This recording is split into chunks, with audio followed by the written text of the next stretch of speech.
Nakagat na ni Kenji ang labi upang mapigilan ang sarili na malakas na humalakhak sa tinuran at ginawa ni Britney. Ngayon lang ito nangyari na para bang ang laya-laya na ng babae. Nagagawa na nitong lahat ng kanyang gusto. Dati natatandaan ni Kenji na parasahan niya pa itong inaangkin. Noong magkasintahan pa lang naman sila, siya ang palaging nag-aaya. Ngayon si Britney na.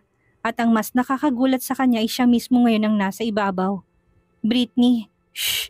Huwag ka maingay, baka magising natin ang mga bata. Umayos na si Britney ng pwesto sa kanyang ibabaw. Bagay na nagpaawang pa ng malala sa labi ni Kenji. Parang nanigas si Kenji. Para sa kanya imposibleng mga nakikita niya. Hayaan mo ako naman na magpaligaya sa'yo. Ayaw man ni Kenji pero wala na siyang nagawa pa kung hindi ang mag-react ang katawan sa ginagawa nito sa kanya. Walang kurap na pinanood niya si Britney. Hindi lubos maisip na aabot silang dalawa sa puntong iyon. Sinabayan siya ni Kenji na animo kapag hindi niya gagawin na sabayan ang ginagawa ni Britney mababaliw siya. Hindi naman nagreklamo si Britney. Bagkus ay kinatuwa pa niyang bagay na yon. Muli nilang pinagsaluhan ng matinding init na hindi nila kayang labanan. Kapag nabuntis kita, wala ka ng ibang choice kundi pakasalan ako ulit Britney. Harap na ni Kenji sa kanya sabay alis ng ilang hibla ng buhok sa mukha ng babae. Kapwa sila naghahabol ng hininga. Kakatapos lang nilang dalawa noon. Nakahiga ito sa kanyang mga bisig. Nakabalot ang katawan nilang walang saplot sa panibagong comforter na kinuha ni Kenji kanina. Ilang beses niyang hinalikan ang labi ni Britney na bahagyang nakaawang sa kanyang tanong. Pero syempre, bago yun mangyari dapat ikasal na muna tayo. Dugtong na ni Kenji sa pananahimik ni Britney. Lingid sa kanyang kaalaman ay may malalim na iniisip ang babae. Bumalik kasi sa kanyang problema niya kay Andrea. Kapag nagpakasal ba ako sa'yo ulit, payag ka bang ipalipat natin ang apelyido ni Andrea sa'yo? I mean, tuluyan na natin siyang aampunin na anak natin. Ako ang ina, ikaw ang ama. Sa legal na paraan, may papel din tayong panghahawakan. Papayag ka? Siksik ni Britney ng mukha sa leg ni Kenji habang ipinikit na niyang pagod na mata. Alam ni Britney na hindi yun ang tamang pagkakataon upang pag-usapan nilang bagay na yun pero kung itong magiging kapalit ng peace of mind niya, bakit hindi? Bakit hindi niya ito tatanungin? Wala rin namang dahilan para patagalin niya pa kung plano rin namang magpakasal na muli. Napabilis lang yon dahil sa biglaang pagsulpot ng isa sa mga relatives ni Andrea. Kung kaya naman natatakot siya. At least, nasecure niya na sa kanila talaga si Andrea. Wait a minute, Han. Ano nangyari at nagbagong isipan mo? Noon ayaw mong papalitan ng apelyido niya. Tapos ngayon biglang gusto mo na? May problema ka ba kay Andrea na hindi mo sinasabi sa akin? Hindi sumagot si Britney, nanatiling nakapikit siya. Iniisip na hindi niya babanggitin ang tunay na nangyari kung pwede namang may ibang paraan siyang magagawa. Kagaya na lang noong kay Maki, nagawa niyang ilihim ito sa lalaki. Tumingin ka nga sa akin, dilat ka ng mata. Kausapin mo ko ng maayos, Britney. May problema ka ba kay Andrea? Hawak niya pa sa panga ni Britney na bahagyang inilayo sa kanyang leeg upang makita lang ang mukha nito. Gusto niyang malaman kung bakit nagbago ang pananaw ng babae. Bakit bigla na lang papalitan natin, ha? Sabihin mo na. Walang choice na iminulat na niyang mga mata. Sinalubong ng mga tingin ni Kenji. Puno yun ng kuryosidad. Kung sasabihin niya ang tunay na rason, malalaman itong tungkol kay Sabrina at Vanjo. Iimbestigahan niya pa sila. Ayaw na ni Britney na umabot sila doong banda. Kailangan niyang ma-divert ang atensyon ni Kenji sa ibang bagay. Wala, naisip ko lang. Ayaw kong kutsain siya ng kapatid niyang si Noah pero magkaiba naman sila ng apelyido. Naisip ni Britney na valid namang marahil ang rasong yun na tatanggapin ni Kenji. Hindi nga siya nagkamali. Tumango-tango si Kenji. Sa paniniwala na lalaki, malaking pabor na yun sa kanya. Hindi niya na kailangan pang pilitin si Britney na pakasalan siya. Mabubuo na niya ang pangarap niyang pamilya. Ito na mismo nagsabi na magpapakasal sila para ma-adapt nila sa legal na paraan si Andrea. Tuluyang mailipat ang pangalan nito sa apelyido niya. Malaking bagay na yon para sa kanya. Parang sasabog na sa saya ang puso niya sa sobrang galak sa narinig. Then prepare yourself, Britney. Halos mapunit ang kanyang labi sa lapad ng kanyang ngiti. Let's get married as soon as possible. Saan mo gusto? Church, beach, garden, kahit saan, you choose. Han, you choose where you want. This time, hindi na magiging secret ang magiging kasal natin. Alam na ng lahat. Ipapaalam natin sa lahat. Nangingilid ang luhang titig na titig ang mga mata ni Britney sa mukha ni Kenji na nakatunghay pa rin sa kanya. Parang may sariling buhay namang humaplo sa ulo niyang isang kamay ni Kenji. Pinaglandas niyang likod ng kanyang palad sa isang pisngi ni Britney. Ilang sandali pa'y tinaniman niya ng ilang halikang tungki ng kanyang ilong. Are you proposing now to me, Kenji? No, Han. I am saying yes to your proposal. Inirapan na siya ni Britney na namumula ng muka. Kilig na siya tapos biglang mapuputo lang ng dahil sa balahurang salitang yun ni Kenji. Hindi niya alam kung matutuwa ba siya o ano sa pang-aalas ka nito sa kanya. Biro lang. Hindi ba sabi ko naman sa'yo noon, let's get married again? So kailan tayo magpapakasal? After ng opening ng gallery ko? Patanong na sagot niya kay Kenji na nasa ibabaw na naman ang katawan niya. Ikinikis-kis ang walang saplot na katawan upang muling magpainit. Hayaan mong tapusin ko na muna yon, Kenji. Nakapikit ang mga matang hinalikan na ni Kenji ang labi ni Britney bilang tugon. Parang tuyong kugo naman na nasindihan ang katawan doon ni Britney na muli pang buong pusong tumugon at nagpaubaya sa ginagawa ni Kenji. Alright, Han. Alright. Ikaw ang bahala habang papalapit ang araw ng opening ng gallery ni Britney. Naging abala naman si Kenji sa kanyang kumpanya. Minabadali niyang matapos ang lahat ng kanyang trabaho. Gusto niyang maayos ang lahat para makapagbakasyon sila sa rest house sa Sariaya, Quezon. Kahit ni isang linggo lang, yun ang magiging honeymoon venue nila ni Britney. Hindi lang yun kasama rin nilang mga bata doon. Hindi na niya mahintay pa na dumating ang araw na yon, ang araw ng kanilang bagong panimula bilang buo at legal na pamilya. Kinabukasan ng gabi after nilang mag-usap tungkol sa kasal, ay binilhan ni Kenji si Britney ng diamond ring upang maging engagement ring nila. Hindi siya papayag na hindi mabilhan noon ng babae. Nangako siya sa kanyang sarili na kapag binigyan siya ni Britney ng bago at isa pang pagkakataon, hindi niya ito titipirin. Ibibigay niya lahat ng gusto nito kahit pa nga hindi gusto nitong ibibigay niya rito. Hindi mo naman kailangang bumili ng ganito kamahal na engagement ring, Kenji. Okay na sa akin yung simple lang naman at hindi ganito kabongga. Maluhaluhang sambit ni Britney na hindi matanggal ang mga mata sa kanyang daliri kung nasa nakasuot ang singsing. Hindi naman yun ang unang pagkakataon na nakatanggap siya ng singsing. Pero ibang-ibang pakaramdam niya sa mga sandaling iyon kumpara noon. Satisfied siya marahil ay dahil hindi niya inaasahan na mangyayari yun ulit. Nasa akin pa yung dati. Sell it, Britney. Ha? Naguguluhan niya na hinuling paningin ni Kenji. Ibenta niya. Pinapabenta niya yun sa kanya? Bakit? I mean, the ring, the old ones. Kakalimutan na natin ang nangyari sa nakaraan at kasama yun doon. Dito na tayo sa bagong simula ng ating pamilya. Alam kong mas sentimental value kang tao pero kung gusto nating magsimula, pareho ng bago't kailangan nating bitawan ang lumang mga bagay na magpapaalala sa dati natin naging relasyon. So, sell the ring. Yung luma nating engagement ring dahil kasama yun doon. Ilang minutong naburong mga mata ni Britney kay Kenji. Pilit niyang inaapuhap kung seryoso ba to, baka mamaya ay binibiro lang siya at pinaglalaroan ng kanyang damdamin. Yung kapag ginawa niya sinabi nito sa bandang huli, hindi naman pala yun ang kanyang pinapahiwatig. Mabuti ng malinaw. At anong gagawin ko sa mapagbebentahan noon? Lustayin mo sa kahit na anong parang gusto mo. Nabili na rin ni Kenji ang bagong villa ng pamilya nila na pinili mismo ni Britney. Ngunit wala pa naman sa kanilang plano kung kailan sila lilipat doon. Hihintayin na lang ni Kenji na si Britney ang magsabi. Ayaw niyang pilitin ng mag-iina. Nag-dine-in din silang buong pamilya sa isang restaurant upang mag-celebrate ng dahil doon. Simple lang at hindi marangya. Ngunit ang makasamang mga bata, pakiramdam ni Kenji ay sobrang garbo ng kanilang naging selebrasyon. Hindi naman nagtanong ang mga batang kasama nila na sobrang excited kahit na noon lang sila muling nabuo na kumain sa labas ng restaurant. Yung pinakahuli pa noon ay sa Malaysia pa. Tingit sa kaalaman ni Britney at Kenji, walang pagsidla ng tuwa ng dalawang bata dahil nakikita nilang extra sweet ang mga magulang nila na sa paningin nila ay paunti-unti nang nabubuo na rin ang pangarap nila noon na magkaroon ng buong pamilya. Pwede ba akong mag-request, Kenji? Of course you can. What is it, Britney? Makailang beses ang pinag-isipan niyo ni Britney. Siguro naman hindi magiging kalabisan kung hihingi niya sa lalaking palitan na rin itong call sign nila. Nakatuon na ng buong atensyon ni Kenji sa kanya. Hinihintay ang unang request na gagawin niya dito, ngunit tila ba nag-aalinlangan na dito si Britney. Since you like changes, pwede bang palitan na rin natin ang call sign? Naisip ko lang na baguhin din. Napakurap-kurap na si Kenji sa narinig. Tumikwas ang gilid ng kanyang labi na para bang matatawa sa simpleng hiling sa kanya ni Britney. Tumagal pang titig niya sa mukha ng babaeng napaiwas na ng tingin. Batid niyang nahihiya na ito. Naiilang na rin pero gusto niya itong titigan dahil ang sarap nitong titigan. Kung pwede lang naman, kung ayaw mo, edi wag. Hindi ko naman ipipilit kung ayaw mo.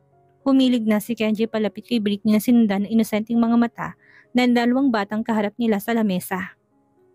Akmang hahalikan niya na sana ito ngunit pinigilan ni Kenji ang kanyang sarili nang mahagip sa gilid ng mga matang paninitig ng mga bata. Masamang ihemplo yon kahit nakis lang naman ito. Sure, anong gusto mong ipalit natin ha? Daddy, I have a suggestion. Taas ng kamay ni Noah nang ngiti-ngiti pa rin sa kanilang dalawa na hindi nila sukat akalain nakikinig pala sa pinag-uusapan nila ni Britney. Sabay na nilingon nila ni Britney ang mga anak. I hope hindi kalokohan yan, Noah. Una na kagad ni Britney dahil baka kung ano sasabihin nito sa ama. No, mommy, I am serious. Muling nilingon ni Noah ang ama na nakatingin pa rin sa kanya. Hinihintay ang kanyang suggestion. Yes, Noah, you can call mommy a baby. Big baby. Napatakip na kanyang bibig si Andrea na tawang-tawa sa sinabi ng kanyang Kuya Noah. Kuya Noah, mommy is daddy's big baby? Oo, Andrea. Bago ikaw. Si mommy muna naging baby ni daddy. Tapos naging baby na ako tapos ikaw. Sigurado ko hindi magtatagal ay may mga susunod pang mga baby sila maliban sa atin. Okay, walang problema. Mula sa araw na ito, we are now a baby family. Barrowell baby family, okay? Nailing na natawa na lang din doon si Britney, ngunit hindi naman siya nagbigay ng anumang pagtutol. Ayos lang naman ang suggestion ng kanilang anak. Hindi na masama, gusto rin naman niyang maging baby.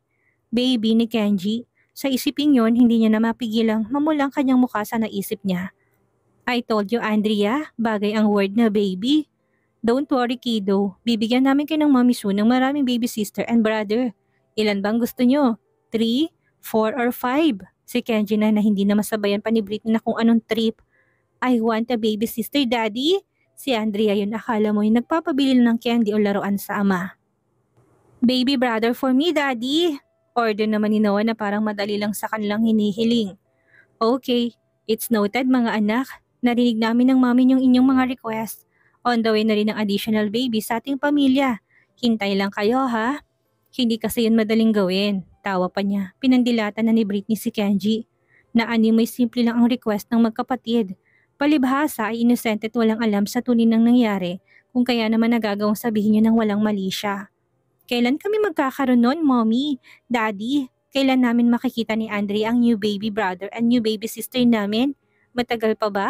How many months? Or is it weeks only? Days? Naihit na sa pagtawa si Britney ng problemadong lingunin siya ni Kenji. Humihingi ito ng tulong na mag-explain. Ninisihan lang siya ni Britney at iniwas ng tingin sa kanilang banda.